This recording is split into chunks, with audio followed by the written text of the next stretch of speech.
prawns are now so amazingly easy to get virtually in every supermarket. But sadly, so many people, how can I put it, F them up. So today we are going to show you the very best chef's way of doing prawns. Carmen, who is a qualified chef, do you want to say why people have difficulty with prawns? I think, first of all, they're scared of prawns. They don't know how to treat them. And overcooking is quite easy to do. And especially if you overcook, you get that mealy, dry, dreadful taste. But show us, Carmen. To ensure even cooking, as well as get rid of that pesky membrane that you have to clean them, you literally skewer the whole prawn and then it retains that lovely shape. And it goes in fairly easy. It's not very difficult. And the flesh is quite soft. Great. Thank you. Then we're going to pour some boiling water over them. And this just helps set the meat and helps give that lovely color. These prawns must be in water as salt as seawater. En as dit eers in die water is, jy moet dit nie te lank doen nie, dan word dit gaar. Jy wil dit net skrik maak.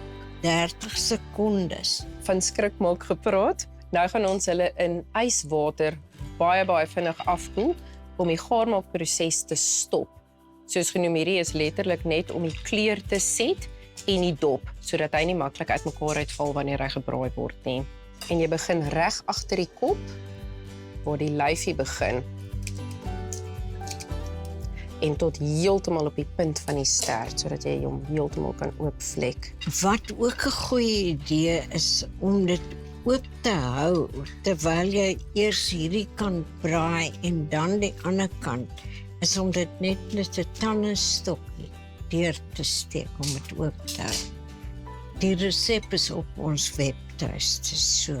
Die geheim wanneer jy prawns braai is om dit nie te lank te braai nie. Indien jy die proses vooraf volg deur dit in die kookwater te sit vir 30 sekondes tot 'n minuut, sal ek sê enigiets tussen 2 en 3 minute is meer as voldoende om die prawns gaar te maak. So 2 minute aan die vleiskant en dan draai jy hom om aan die dop se kant, net om seker te maak hy raak van onder af ook gaar. Kom ons gaan braai. Oes lekker warm met vuur. Dit help 'n bietjie met die koue. Hy begin nou so 'n bietjie kleur kry daarso. So, ja.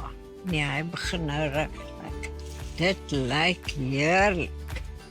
En dan net so 'n minuut ongeveer dat hy stoom van onder en dan sy stoom. Braai in. Sure, it lyk beautiful. Hoor. Nou toe kom en nou kan ons gaan eet. Klink goed.